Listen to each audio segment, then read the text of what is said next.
ঈদে তো বাড়িতে গেলাম। বাড়িতে গিয়ে কি করছি না করছি আপনাদের সাথে শেয়ার না করলে কেমন হয় বলুন তো। হ্যালো বিয়ার্স, আসসালামু আলাইকুম, welcome back to my another video. কেমন আছেন সবাই? আই হোপ সবাই অনেক অনেক ভালো আছেন। আলহামদুলিল্লাহ, আপনাদের দয়ায় আমি অনেক ভালো আছি। চলে আসলাম নতুন আরেকটা ভিডিও নিয়ে আপনাদের সাথে শেয়ার করার জন্য। সো ফার্স্ট টু লাস্ট পর্যন্ত আমার ভিডিওটা দেখে ভিডিওটা কেমন হয়েছে বলবেন, আর লাইক কমেন্ট শেয়ার করে পাশে থাকবেন। আমরা হচ্ছে সেদিন খুব ভোরে ভোরে বাড়িতে পৌঁছানোর পরে আমরা কিছু নাস্তা পানি সেরে তারপর হচ্ছিল আমি একটু কিচেনে মানে মামির কাজে হাত লাগাইছিলাম।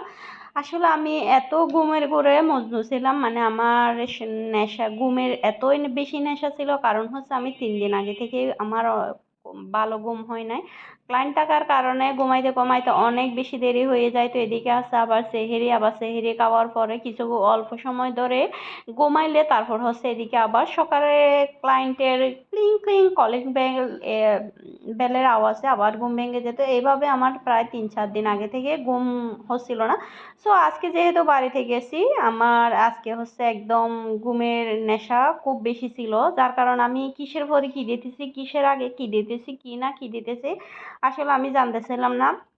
যাই হোক, আমি বিরিয়ানিটা অনেক বয়ে বয়ে করতেছিলাম, মানে কিছু হচ্ছে কিনা, মানে কিছু মিস্টেক হয় কিনা, আমি বিরিয়ানিটা ভালো হবে কিনা অনেক বেশি ভয় পাইতেছিলাম। তবু করতেছি কারণ আমি, আমার মাথার মধ্যে ঘুমের চিন্তা, কিন্তু আমি এইসব কিছু রেখে ঘুমাবো এরকম মন মানসিকতাও ছিল না, কিন্তু মাথায় তেমন একটা বেশি কাজ করতেছিল না। যাই হোক, এদিকে আমি মশলা ভাতে যা ছিল সব কিছুতে, আমি যেহেতু এখানে রান্নার ভিডিও দিতেছি না, সব ডিটেলে বলতেছি না, আমি এখানে যতগুলো মশলাপাতি ছিল সবগুলো এক এক করে দিয়ে দিলাম। সবগুলো এক এক করে দিয়ে দিয়ে দেওয়ার পরে হচ্ছে এগুলো ছিল কাঁচামরিচ আর টমেটো।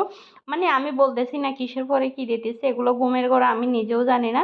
যাই হোক, এদিকে সব কিছু দেওয়ার পরে আমি ফার্স্ট ভাবছিলাম হচ্ছে এগুলা এমনিতে মানে তেল চুলার উপর দেওয়ার পরে রান্না করব। পরে আবার ভাবলাম এত ঝামেলা করব না, সবকিছু একসাথে মেরিনেট করে তারপরে হচ্ছে চুলায় বসিয়ে দিব, তারপরে হচ্ছে চাল দিব। এদিকে যে কাজ সেই যেই চিন্তা সেই কাজ, চুলায় বসিয়ে দিলাম। এভাবে মাটির চুলায় রান্না করতে আমার অনেক বেশি ভালো লাগে। একটা সময় যখন সব সময় মাটির চুলায় রান্না করতাম, তখন গ্যাসের চুলায় রান্না করতে অনেক বেশি ভালো লাগতো। মানে ভাবতাম শর্টকাটে হয়ে যাবে, কোনো ফেরা নাই বা কোনো ঝামেলা নাই। কিন্তু একটা সময় আসার পর গ্যাসের চুলায় রান্না করতে করতে যখন অনেক বেশি টায়ার্ড, এরকম মাটির চুলায় রান্না করতে অনেক বেশি ভালো লাগে। সো আমি মাটির চুলায় রান্না করলে ফেললাম। এদিকে হচ্ছে সবাই রেডি টেডি হওয়ার পর নামাজ পড়া আসার পরে তখনও আমি রেডি হই না, আমি ওদেরকে ছবি তুলতে গেছিলাম।